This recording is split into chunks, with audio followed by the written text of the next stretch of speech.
The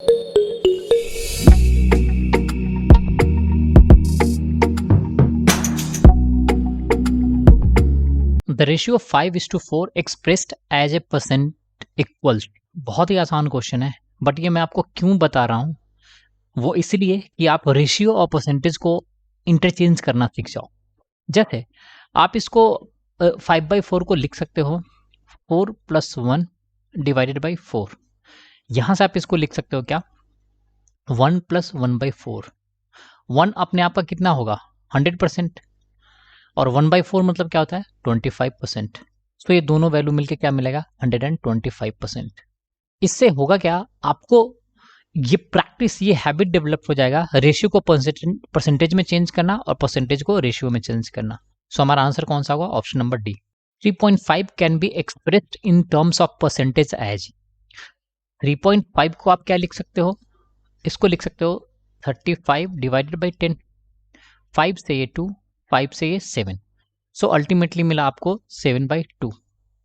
आप इसको ऐसे भी समझ सकते हो, ये है 6 + 1 अनडिवाइडेड बाई 2। इसको आप लिख सकते हो 6/2 और प्लस इसको लिख सकते हो आप 1/2। 6/2 अल्टीमेटली किसके इक्वल होगा, 6 2 का 3 टाइम्स है, दैट इम्प्लाई ये 300%, और ये 1/2 मीन्स 50%। तो ये वैल्यू किसके इक्वल आएगा, 350% के। से सुनो, half of a 1% written as a decimal is. देखो 1% ऑलवेज किसको इंडिकेट करता है, 1 in 100। तो हाफ ऑफ 1% क्या लिखोगे, सिंपली 1% डिवाइडेड बाई 2। तो ये भी आप क्या करोगे, 1/200। से सुनो, और आपको इसी को डिवाइड करना है, इसको आप लिख सकते हो 1/2 × 100। 1/100 का वैल्यू किसके इक्वल होगा, 0.01 अनडिवाइडेड बाई 2। तो यहां से अल्टीमेटली वैल्यू क्या आएगा, 0.005। सो हमारा आंसर कौन सा होगा, option number A. What is 15% of 34। देखो 15% को आप क्या लिख सकते हो, सिंपली 3 × 5%, और 5% का वैल्यू किसके इक्वल होता है, 1/20। तो आपको सिंपली क्या करना है, 3/20 × 34। 20 से ये 10 से आप 3.4 में लिख दोगे, और 2 से ये 1.7। तो 3 को 1.7 से मल्टीप्लाई करोगे तो वैल्यू किसके इक्वल आएगा, 5.10। सो हमारा आंसर कौन सा होगा, ऑप्शन नंबर डी। आपको ये बेसिक क्वेश्चन मैं इसलिए सिखा रहा हूं कि आप परसेंटेज को रेशियो टर्म में सीखना यूज टू हो जाओ, आप सीख जाओ, उसको इजीली कन्वर्ट करना जान लो। How many litres of pure acid are there in 8 litres of a 20% सोल्यूशन। 20% दैट इम्प्लाई क्या होता है, 1/5। तो 1/5 है और टोटल सॉल्यूशन कितना है, 8 लीटर। तो एसिड की वैल्यू किसके इक्वल हो जाएगी, सिंपली आप क्या लिखोगे, 8 × 1/5। ये 5 से किससे डिवाइड होगा, 1.6। तो हमारा आंसर कौन सा होगा, option number C. 5% of 25% of RS 1600। 5% का वैल्यू किसके इक्वल होता है, 1/20 के। 25% का इक्वल किसके होगा, 1/4 के। तो अगर आपको रेशियो टर्म्स में इजीली पता है तो सिंपली आप क्या लिखना है, आपको 1/20 × 25% का वैल्यू किसके इक्वल है, 1/4, और इसमें मल्टीप्लाई कर दो 1600 से, एज सिंपल एज दैट। ये 0 से 0, 4 × 2 8, तो 8 से 160 को डिवाइड करोगे तो ये कंबाइनली किससे डिवाइड होगा, 20 से। तो हमारा आंसर कौन सा होगा, ऑप्शन नंबर सी। सो इस तरह से आपको ये चीज प्रैक्टिस हो जाए, ये चीज आपके दिमाग में रिमेंबर हो जाए, इसलिए मैं आपको ये सारे क्वेश्चन प्रैक्टिस करा रहा हूँ।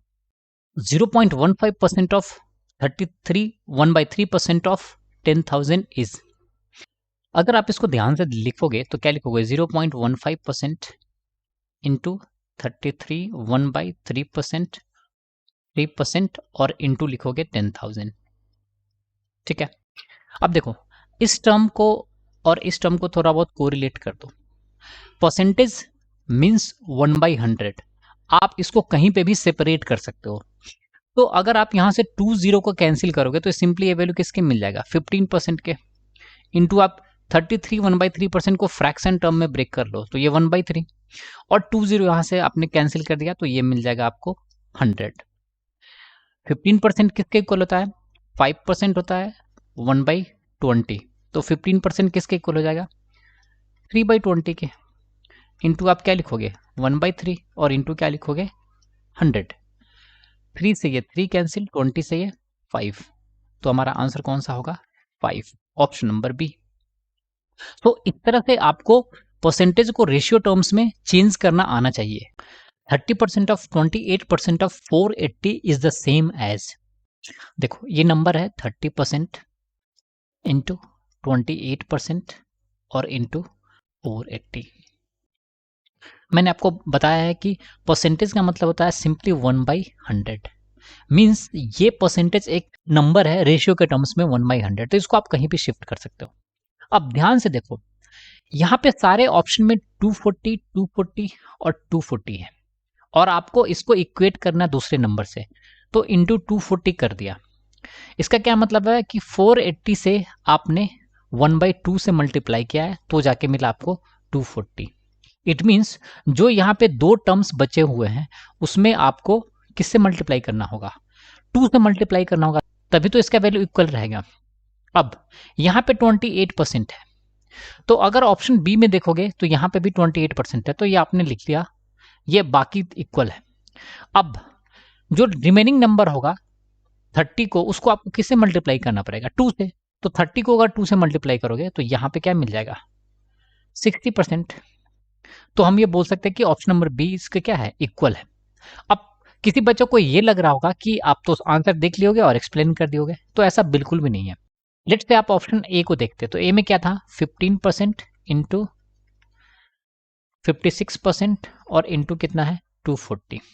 तो अगर आप इन दोनों को कंपेयर करोगे तो यहाँ पे 480 के बदले 240 हो गया, तो ये किस में मल्टीप्लाई किया? हाफ से।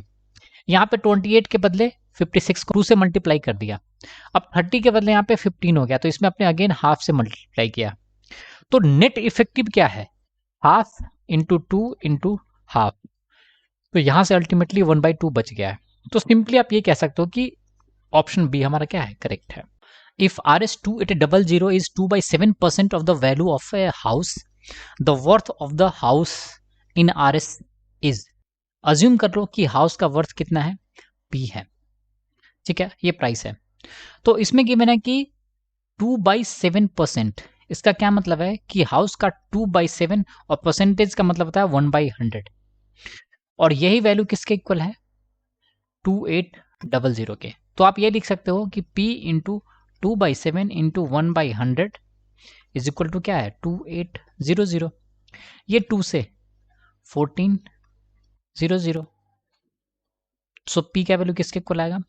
1400 और यहाँ से 20, तो अगेन 00 और इंटू 7, तो अल्टीमेटली ये वैल्यू आएगा 9, 8 एंड 4 टाइम्स 00, 1 2 3। सो यही आपका क्या होगा? आंसर। सो हमारा आंसर कौन सा होगा? Option number B. By how much percent is 4/5 of 70 lesser than 5/7 of 1112? अगर 70 का 4/5 अगर आप काउंट करोगे तो ये कितना होगा? 4/5 इंटू 70, दैट इम्प्लाई 5 से ये 14 यानी 56। अगर आप 5/7 काउंट करोगे 1112 का, तो ये किसके इक्वल होगा? 7 से ये 16, तो 16 इंटू 5 80। अब आपसे ये पूछ रहा है कि 56 80 से कितना परसेंट कम है, तो दोनों के बीच में डिफरेंस कितना है? 80 माइनस 56 करो तो ये वैल्यू किसके इक्वल आएगा? 24 के। और 24 का बेसिस कौन सा होगा? बेस कौन सा होगा? यहाँ पे बेस 80 है, तो आप क्या लिखोगे? 80। 4 से ये 6, 4 से ये 20, आप इसको लिख सकते हो 6/20। 1/20 का वैल्यू आपको पता है 5% होता है, तो इसको आप क्या लिख सकते हो? 6 इंटू 5%, दैट इम्प्लाई 30%। सो हमारा आंसर कौन सा होगा? Option number B.